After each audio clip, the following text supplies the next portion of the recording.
This material is made available to you by or on behalf of the University of Melbourne under Section 113P of the Copyright Act 1968. It may be subject to copyright. For more information, visit the University Copyright website.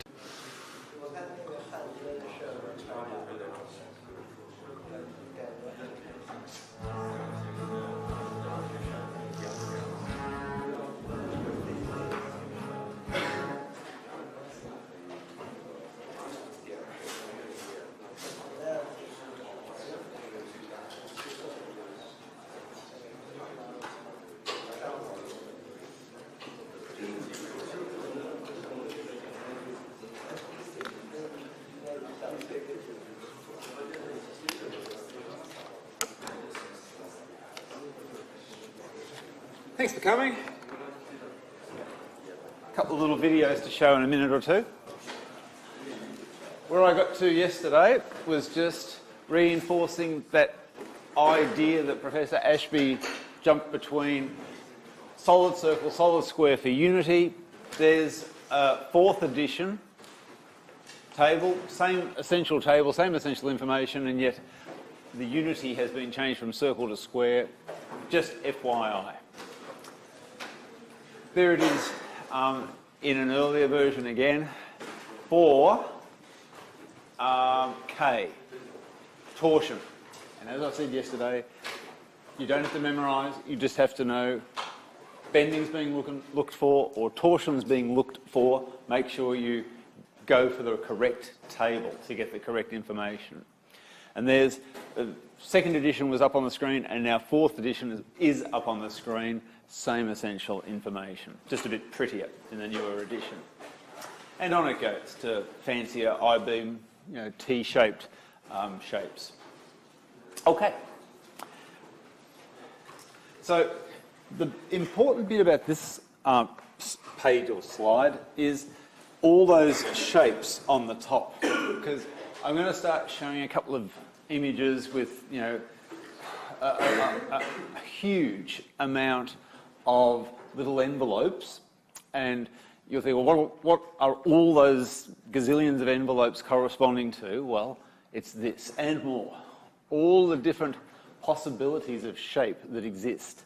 And again, Cambridge Engineering Selector, CES, that you can delve into that as well and see all the different kinds of shapes that various materials and various manufacturing processes are able to produce. For example, with extruded stuff, extruded aluminium, all kinds of complicated shapes can be produced. But it's like a prismatic thing. It has to be the same section for it to have any kind of mass manufacture efficiency. So there we go. Structural sections, the family of different kinds of sections, and this language, this terminology, is something that, again, the mechanical engineer just gets used to over time. They're called a channel, and this one's called an RHS sometimes. It's just what is the shorthand when people are talking to other people in the same discipline. Different kinds of material, and then all the associated attributes, which corresponds to a record. Now, what's nice about having a record with all the attributes, because we're going beyond material properties, and stuff like the U, especially asymmetric, the U or the angle, channel and angle, the neutral axis, second moment of area stuff, do you bother, when you're a graduate, do you bother calculating that sort of stuff from the first principles? No, if you can help it. You've done it. You know how to do it. You know what it means. All you really want as an outcome is the component or the system that I'm designing it to work, not going to work, and you do the shorthand. You get to the answer as quickly as possible, knowing your prior scientific engineering learning gives you an insight into what that number should be corresponding to. Now here's a start on that idea of boundaries with different shapes. We've got, and I've got to have big headings like this: bending, stiffness, shape factor, EV, E. I'll say phi, VE. We've got data for structural steel, aluminium, and timber. And let's have a look. Aluminium's in yellow, steel's in orange, and timber's in a grey. And you can see we've got section area versus second moment area. There's a very simple one, thanks Mr. Ashby, is that different kinds of sections are being identified, and we've got the upper limit, and we're already getting a hint that 100, at least for these materials, is a definite upper end, I-beam steel. It's going to be somewhere between 10 and 100 for, where are we, aluminium.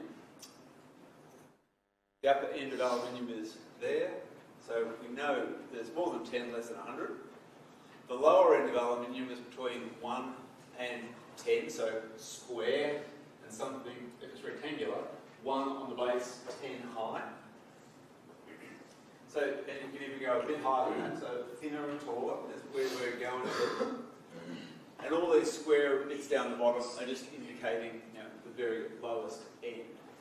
And timber, yeah, of course we could make timber flat and like a plate, but that's, yeah, when we're designing for stiffness, trying to maximise stiffness, we don't really want to be designing for less than 1. It's not really part of what the designers typically want to do. Now here's the first of those slides that I was talking about with lots and lots of boundaries. Now all those words around the edge are just commenting on, you know, the way it's been made, the material, and the shape. You know, you can see I section, channel, tube, angle, extruded, AL for aluminium. And we've got this upper and lower bound. You know, this, you can have, you know, materials with less than 1, plates, fine, but the bulk of the materials are within that bound. So this is something I was looking at yesterday. What is the upper limit of a phi value for our maximum real world type stiffness, shape vector? And it's there, which is rather nice. If we're going to go looking at just steel and looking at it in a bit more detail with some, you know, just, it's another slide, same kind of stuff. We can actually bring it back to a value of about 65 as being an actual realistic upper limit for section area versus second moment of area and our shape factor bound on the upper end. So same kind of process can be done for strength, and we can get all the different materials and all the different extrusions, different shape styles, and the strength compared to stiffness, the value isn't as high. We get up to about 12. For steel, and in this case we've got area and section modules. So we're thinking about sigma equals my on I here.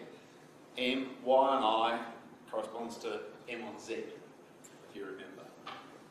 Section modules. So 65, 12. You've got just a couple of numbers for today, this morning, about the upper limits of these bending shape factors for both stiffness and for, you know, strength. Fracture, failure, breaking, that's what that superscript is corresponding to. So, we could also, if, you know, this, I'm not saying you do this, but if you like, if you really get into this stuff, you could go back to CES and do the same kind of thing for all these other materials and get the same, you know, upper bound, lower bound for aluminium, glass, fibre or glass filled reinforced polymer, carbon, fibre or carbon filled reinforced polymer, unreinforced polymer, woods, elastomers, whatever you like. And we're going down in terms of, you know, best down to least in these numbers. And we do, you know, with all this, there can be a theoretical limit just by, theoretical in terms of looking at all the potential examples from, you know, the universe of materials, and you can get to a reasonably simple calculation to give an overall upper limit. So let's move on. Now I've got a slide with a whole lot of stuff. Selecting material shape combinations. We want something stiff. That means Young's modulus. We want it shaped, so some kind of section is involved, phi is involved. We want minimum weight, so we're setting up one of these processes. For a fixed shape, we, in this case, could choose density on Young's modulus to the power of half, beam. If we're going to add the shape as I did yesterday, we've got our new ratio, and I've got the word low, so we're going for low. And don't forget, low of that ratio corresponds to high of the inverse. And I had a few questions last time. You've always got to use your intuition. Maths, it's easy to make a mistake when you're just going with maths with this stuff. Just think, if we want high stiffness, low weight, well, we're going for high E, low rho, or density. You've just got to think in those kinds of terms. The logic of it, the reality of it. So we've got the materials there, or a series of candidate materials. So let's just have a look. For fixed shape, choose materials with low of that ratio. You can get your density for various materials. You can get Young's modulus for various materials. We can have our maximum available shape factor. the E stiffness. And that we've got them from, well, I went through that in great detail. 44 you got, 39 from the previous table, and wood I just gave to you. We combine values to get our ratio, or A value. We compare what's the lowest value. We've got 0.2. So, as per previous discussion. And I'm just going across to the 8, just to give you that, just to remind you that 8 is the lowest of all those numbers. Such that when we are not so concerned about shape, wood is really good. However, if we want to be able to play around with the shape, which engineers will so often do, we'll include our shape factor. So we're not going to use the second to last column, we'll use the last column. And we can combine these numbers, get a series of values. We're comparing those numbers, and now we've got aluminium being of the candidate materials, aluminium, on the numbers, looks the best. It's not much better than glass-filled reinforced polymer. We might need some more analysis to see just how much better. Is it a clear winner on that particular sort of functional outcome or not? But certainly, we can get just numbers and reinforce just what we think or feel. And it helps when you're trying to convince others of the merits of your decision to have it in place. So, just with what I've done, second iteration, when we shape it, next we'll give our best shaped outcome. Aluminium is the best. And of course, when we do add the shape factor, steel recovers an awful lot of its, it becomes more attractive. Because in that second to last column, you'd never choose steel, it's last. In the last column, steel gets closer, it gets better, because it can be shaped so well. Now I'll be talking a bit more about this when I get onto a case study in a few minutes. Now graphically speaking, here is arguably the big conceptual hurdle of the class, and perhaps of this whole topic on systematic material selection. Up on the screen I've got, yet again, Young's modulus versus density, and I've got a aluminium, unshaped, it's either square or circular solid section, and then we just contemplate the shaped section of aluminium that gives us a shape advantage of 44 times with our shape factor. And how we do a compare and contrast when we introduce shape factor to these tables is we divide. And we've got this rho star E star, which is the initial density and Young's modulus of the aluminium we're looking at, divided by, in this case, the 44. It might be less than 44, given the shape that we're actually considering for our component. But we're looking at best case. Now, dividing by that, and we get a new dot or a new point on the chart. That point that I'm waving the laser at now for phi equals 44 is not some new magical material. You know, it is not. All that this is doing, all that this slide is demonstrating, is that if we introduce a shape factor, or now aluminium's here, it's in the middle of a no man's land, but we'll talk about that later.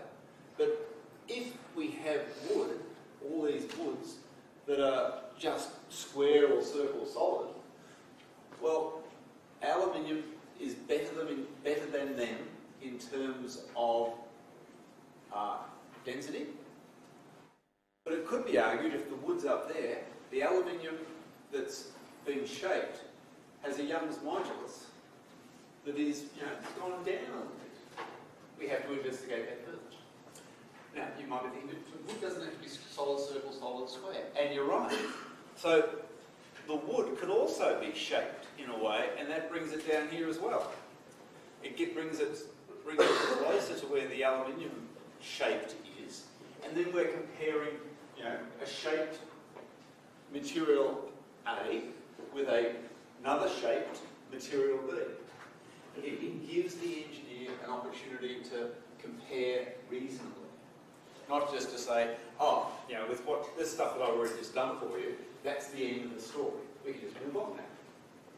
The charts can help give you an idea of how much better, put a better judgment into the various shaped materials and how they'll then compare on the chart. And it's good to have charts because otherwise, without things like representations that give you the essential information you want, you've got stuff like this. Huge amounts of just data, and that's just for one particular material type of one particular shape, which is, etc. There's more stuff to come. So, simple example, and this is CES, make use of it if you like. Function, constraint, objective, beam, I-beam, lots of properties. You've got a required stiffness, and that's just a number being shoved in. A required strength, that's just a number that's being shoved in. Some dimensions, again, just nominated, because as a designer, you get to this point. You think, okay, this is what the system, in this case a beam, has to accommodate. What's the lightest and cheapest beam? And what's really nice in CES, which saves a bit of time, but, excuse me, you can still do it longhand, is that you get the dimensions, you just put numbers in, you get your sectional attributes, you just put them in, and then you can get something like this. A whole heap of nice stuff. Bending stiffness, mass per unit length, and we can start then playing around with the region of interest and zoom into what's actually potentially available commercially, and then we can start choosing our candidates. And what's up on the screen now? Objective minimum weight, objective maximum minimum cost, and a variety of, again, wood versus aluminium, various kinds start coming up. Then the engineer's judgment has to start coming into play to say, well, for example, it might just come down to cost. How much does it cost to choose aluminium extruded that is a common shape versus something exotic? And then if you like, the requirement of low cost can become a constraint, an overarching constraint. If something costs 5 times as much as something else and the performance is about the same, it's going to be hard to convince an account to go with the expensive one. So, section shape becomes important, the bending, torsion and compression. Shape efficiency, is another, in various texts you'll see the phrase shape efficiency. That's just a term associated with the shape factor that I just told you about. And this efficiency notion, a shape factor of 10 is 10 times more efficient than a reference solid square solid circle section. Now this is stuff that you've learnt about a couple of years ago, I hope, in longhand, and now it's being presented to you as a way that you can just, I've learned that, I know exactly what to do, and I can get the job done an awful lot faster. And that's one of the attributes of a professional engineer. You do it, cheaper, quicker, faster than the non-trained person. So, if two materials have the same shape, well then life becomes easier. Then this standard material index, or indice M, becomes the guiding principle. Okay. Talked about this before. Define a reference section that makes sense for your application is a good place to start. Also, that's just the important. You don't just if you have, this is again, as an engineer, you've got an idea in most applications what you're looking for, what kind of performance, shape, other attributes. So you can always you can cut down on the huge set of candidate materials that you would otherwise reach by choosing a few sections in advance, and you limit your search to that. But now, a bit of fun, and then I'll go through a bit of depth case study on a material selection of a ultra lightweight wing spar for an aircraft. So just bear with me while I play with my computer.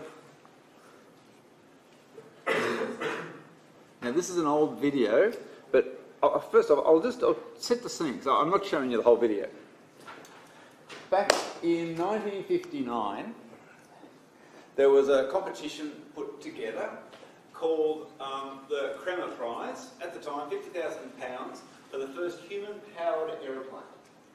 And now the aeroplane wasn't just, however it was going to be powered by a human, just wasn't supposed to go up and then come down again.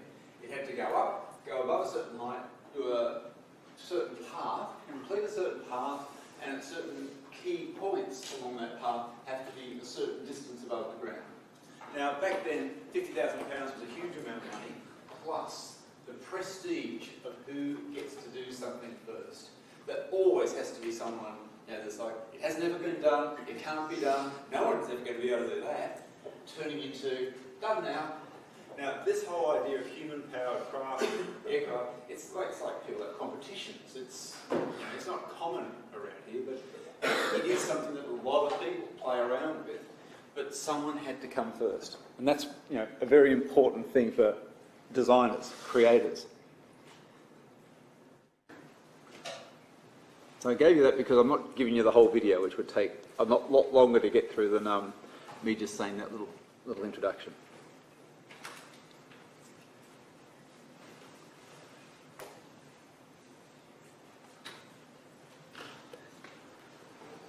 Dawn, August 23rd, 1977. Their 10th official attempt. And McCready, as usual, is making changes right up to the last minute. He cuts an air vent to cool the pilot's legs. At 7:30 a.m., the breeze stills.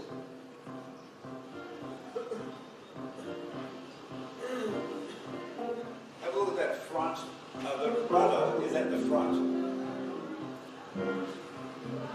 After a year of painful evolution, it is now a sophisticated aircraft, generations removed from the simple structure they once thought would easily win the prize.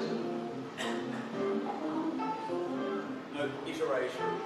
Never works the first The time. Gossamer Condor swings its huge wing around the first turn with ease.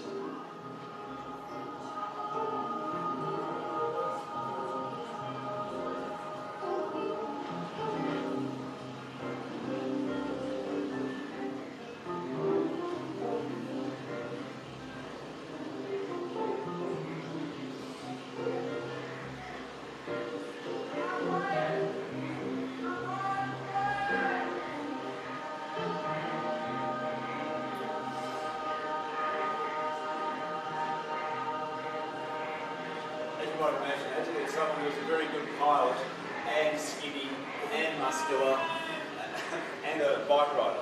6 minutes and 2 turns later, the only obstacle left is the 10-foot finish pole. That's the minimum height I've heard about.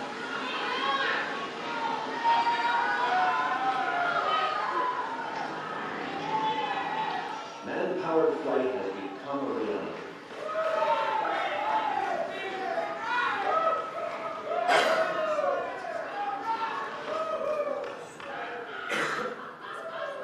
Paul McCready and his team are awarded the £50,000 Premier Prize by the Royal Aeronautical Society.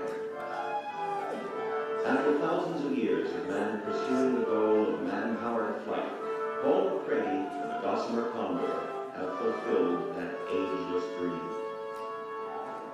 The Gossamer Condor is now hanging in the Smithsonian Institution's National Air and Space Museum, next to the Apollo 11 moon capsule and the Wright brothers plane.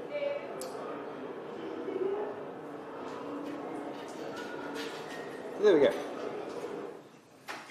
The video is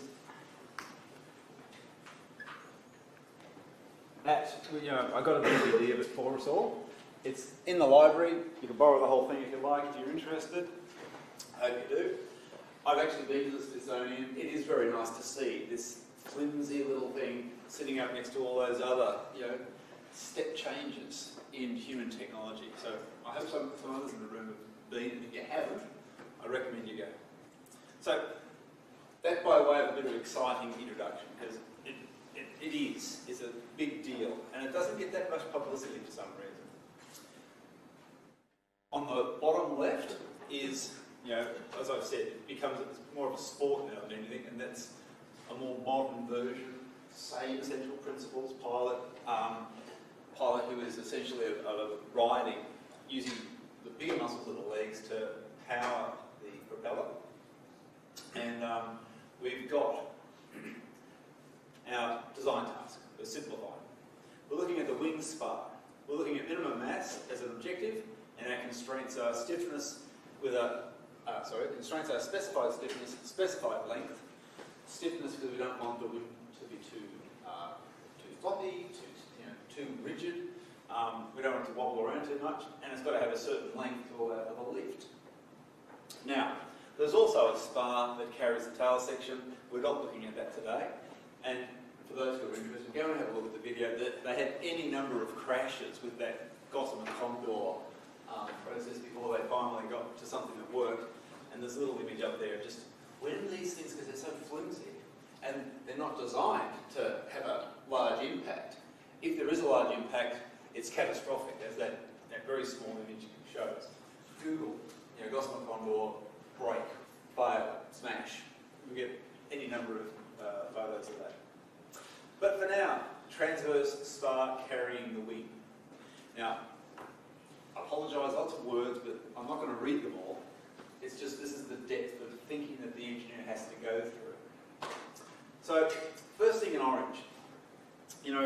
Again, I put this in because a couple of years ago a student said, yeah, but you're not thinking about the way wings flex in other ways. And if they flex torsionally, it's going to have a big impact on the, if you like, the lift characteristic of the wing. And that person who said that to me is perfectly correct. And so I put it up there for everyone. It is important, and it's not considered here. The Wright brothers actually actively used that feature of a flexible wing to allow for steering. So what that student said to me is an issue, Colin didn't talk about it, fair enough, is actually something you can use it as a positive, as a feature, design. So, in aeroplane design, balsa wood, spruce was used, light, stiff enough, available, could be shaped to a degree. Aluminium tubing was used, again, to get you a better second moment of area, lower mass, even more stiff. And more recently, in these kinds of planes, especially, and gliders and hang gliders and whatnot, shape moulded carbon fibre, a bit like the bicycle's front forks I showed you, except made as you'd imagine carbon fibre to be made, with layer upon layer, not just a goop, which my front fork was. So it must be light and must be stiff, must maintain aerodynamic stability, and this is the associated material index that we will use. Now, I haven't given you the big introduction like I have in previous times, because, again, the engineer who's been exposed to this stuff and has a bit of experience and confidence in being able to select correctly can just go to a table. This is a selection out of a table out of the 4th edition of the ASHME text. So it's as simple as that. And you might note there's a whole heap of description that helps guide the engineer to the correct material index selection. And I've just highlighted, we're not looking at strength limited here. We're just looking at stiffness limited at this stage. So the assertion is that aerodynamic flexion failure of the wing system will occur before a system or structural wing breaks off failure. Okay. And just as a bottom line, it's important again, just in the discussions with people, of course, aerospace is important that planes don't have their wings fall off and the plane falls out of the sky. Just an FYI. Now up on the screen, the second last column, before shape, just the same essential process. And there's a series of 5 candidate materials, and I'll read them out. Balsa, spruce, steel, aluminium, and carbon field or carbon fibre reinforced polymer. Same deal as what I did in longhand a couple of minutes ago. Second last column, the index without a shape factor being introduced. Balsa is 11, spruce is 9, and 1.8, 3 and 7. So wood wins the day. When we start thinking about shape, as per previous discussion, solid dowel for woods, tubing for aluminium, box section for carbon fibre reinforced polymer. We can have I-beams or whatever for steels. That's where we get a very nice high section index. Although you're not going to, you can see I-beams in wings. I don't know of any steel I-beams in wings though. I've never seen one. They might exist. We have a new set of material indices with that shape, that best shape factor incorporated, and now everything reverses. And I'll just give the best numbers. The carbon fibre reinforced polymer 28, aluminium 15, steel 10, spruce 12, balsa 15. So carbon fibre wins the day by some margin. No wonder, as the technology became available, as costs came down, because there was a time, when you were perhaps born, that carbon fibre type materials, it's only for rocket ships, it's only for Formula One, because it costs so much. Well, costs have come down. So that's part of the reason why these materials, carbon fibre, glass fibre materials, are more prevalent now than they have been. So, wood here is 1 to 2. So even at 2, we've got let's say, I'm just going to say inches. 1 inch on the base, 2 inches high, or 25 millimetres base, 50 millimetres high. You might think, well, if you get a better shape outcome for wood than that, and you're right. But then we move into that safety stuff that I was talking about. How thin do we make the wooden section before we start getting a bit, we can start getting a bit troubled about its capacity to support the load in an appropriately stiff way. This is where engineering judgment has to come in. And maybe looking back at when people were actually making these planes out of balsa and spruce, what was the extreme shape that people would use in the application that we're talking about now? We're looking at stiffness in bending. And then we have to check as well with failure in bending to see what the number is going to be.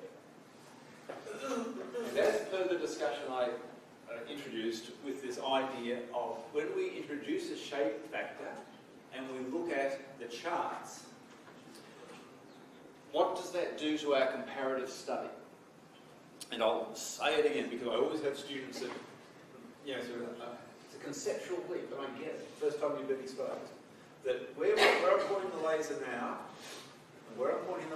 now, they are not two new magic materials.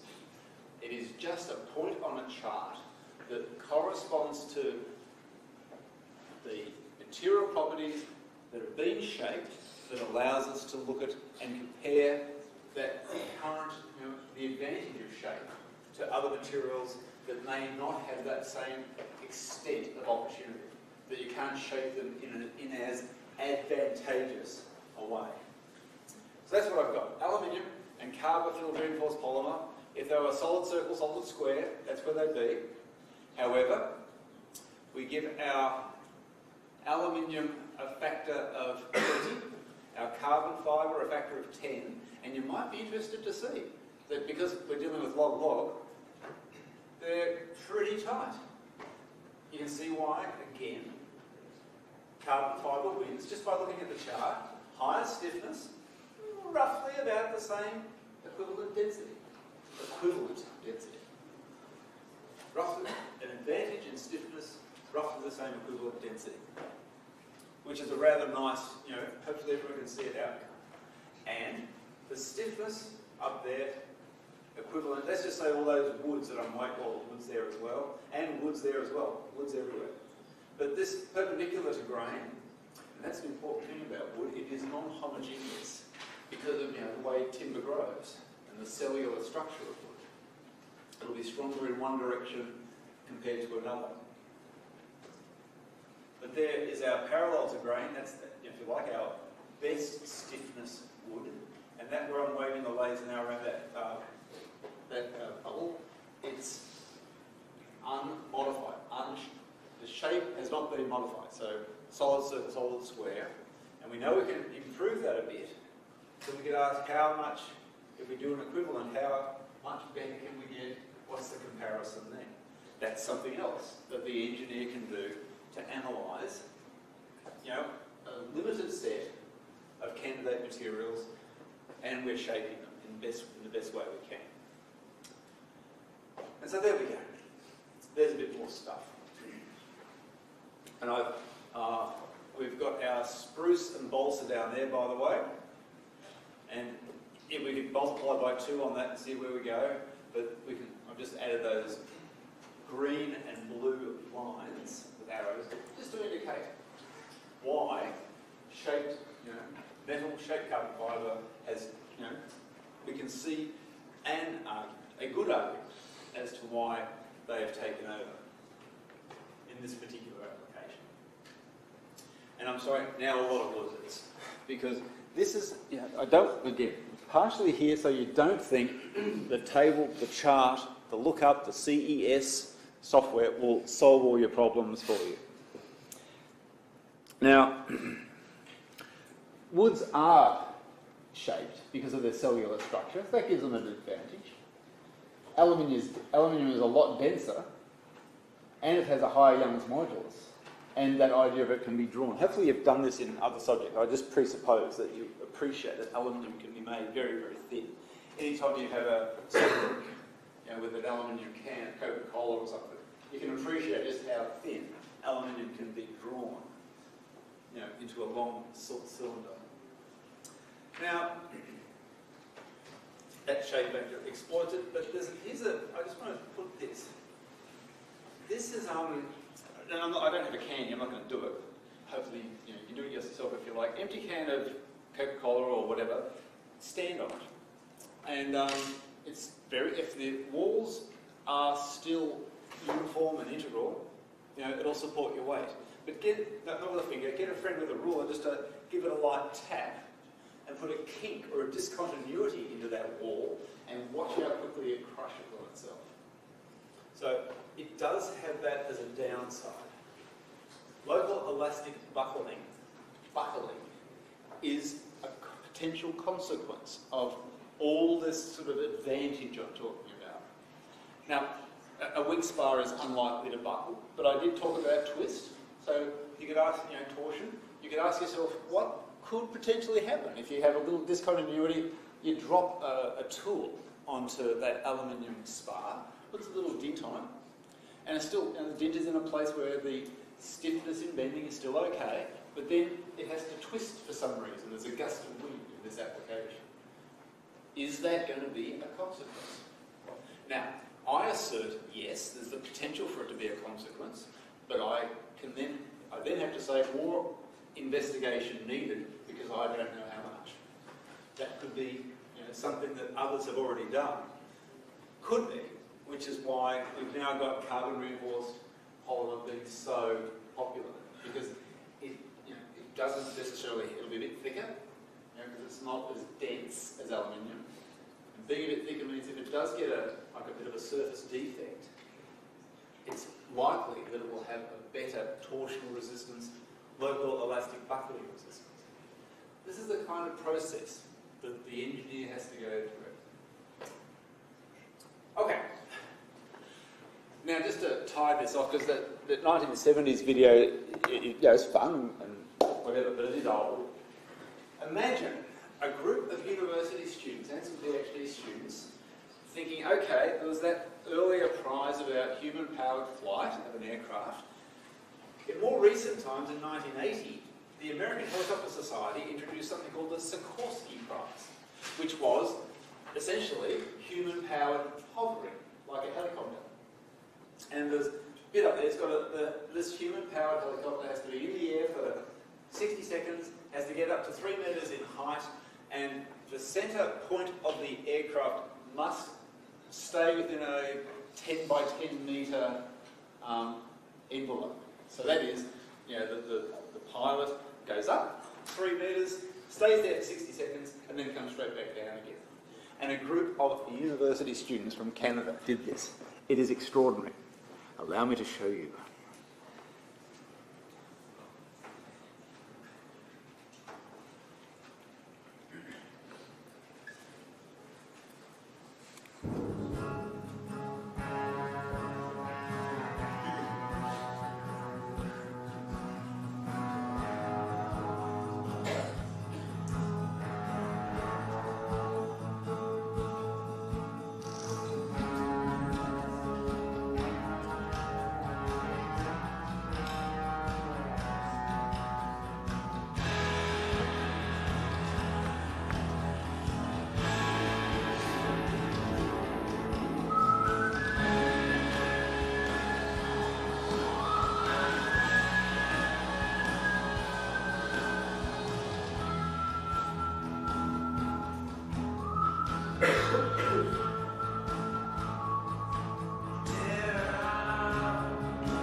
Cyclist having to struggle trying to move his body one way to keep the vehicle within the 10 metres.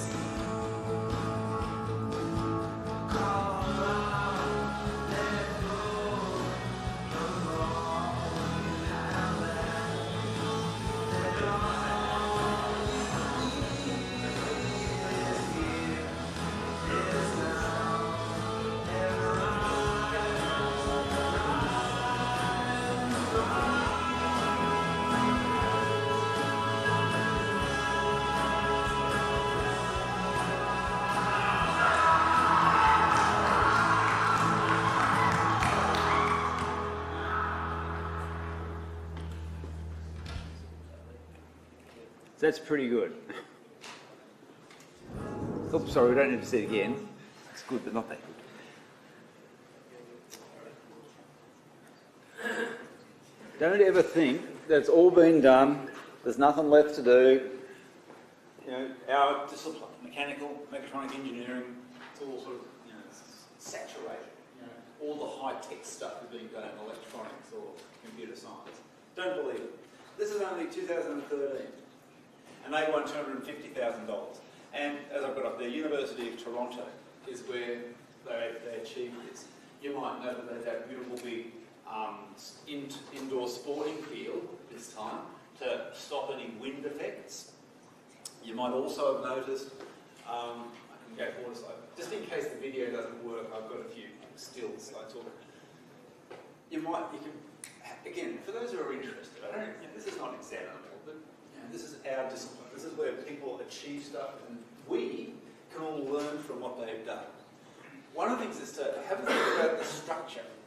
Because after all, it's got 4 propellers, they're moving, they're contra-rotating, and somehow or other, the 4 propellers plus the rider have to be, it's a structure. It's a static structure that has to maintain its orientation. Now, when you've got tensile members, that's pretty easy. They've just got very thin wires going from place to place. Also with the propulsion, you might have noticed that loom, or bobbin, if you like, where he was riding, and it's essentially as he rides, he's just winding up a cable, which is driving the 4 propellers. Just contemplate the coordination of that. But then the structure, to me, this is one of the hardest bits, because it's in compression. It's a beam as well. It just wants to collapse in on itself. And they've got this extraordinary structure there. And I've had a look, and the best I can guess is it has been 3D printed. I could be wrong, but it just looks as though even every link looks like it's like a honeycomb. They've tried to minimise the amount of material at every point. The bike frame looks like a pretty standard bike frame. And if you think, they've done a marvellous job on the marketing. It's a very nice bit of video that I've just shown you. But again, those who are interested, do a bit of Google searching, go to YouTube, do a bit of searching, and you'll see some of the times that it failed, where they were testing. And one thing I was always saddened for the team, the students, every time it failed and the wings fell, even a short distance, they just disintegrate. They'd break into many, many pieces. And I just imagined how, the amount of doggedness the students would have had to start again, remake, something that's ever so delicate in the hope of being able to get to this point. So I talked about how get straight up, straight down, the rider is having to use, all the muscles of his legs, probably to, beyond limit, and then still having to try and set his mass in a position so that they can stay within the 10 metres by 10 metres square. So it's all very nice. And we're done with this particular topic. This particular topic, that is shape-based materials. I've got 4 minutes. I can start on the next one. So I will. No one said no. See, too slow. I always think you bother to get here at 9 o'clock, it's beholden upon me to make it worthwhile that you've gotten up and be here at 9 o'clock. So, after that, I reckon that is one of the favourite things I have to talk to you and show you about. So, I'll finish it off with a bit more dull stuff. I won't get into the case studies now. I will just introduce a few things. You don't have to use Cambridge Engineering Selector. There are other tools around. Something called MatWeb exists. It's all right. Have a look at it if you want. You don't. And when you get a McGowan comes, he will talk about essentially. He recently retired, but now he's a consultant for Orica Engineering. So Orica has lots of big plants. They use lots of nasty chemicals have to be pressurised, stored, mixed. So lots of stainless steel. Peter, in his industry, will talk about how reduced the candidate materials are for his real-world applications. Now, I bring him in part to reinforce that idea. I've given him this academic, wow, there's so much stuff.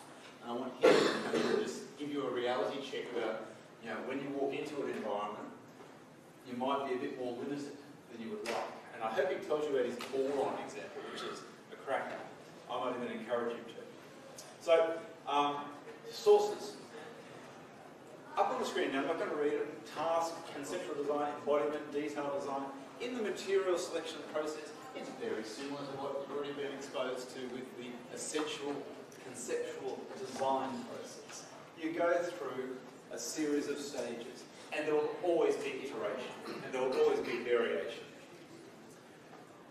And this is just in a pseudo-mathematical form what I've been talking about. Functional parameters, geometric parameters, and material properties all come together. And it's rare that you'd ever do it formally as an equation, but Professor Ashby, Mike Ashby, thought about this a bit more deeply and thought, what aspects of this can I introduce into a systematic process? Which is what he did. And now I can tell you about it in the last two lectures and this one to come. Now, I'll stop here because I can tell you get a bit ready to go. But functional requirements, talked about that. Geometric parameters, just talked about that. And don't forget, material properties. That's your bread and butter as mechanical engineers. Every one of those properties up on the screen, you should have a clear appreciation of what they are. And if you don't, start reviewing now. You haven't graduated yet. Have a great weekend, and I'll see you next week.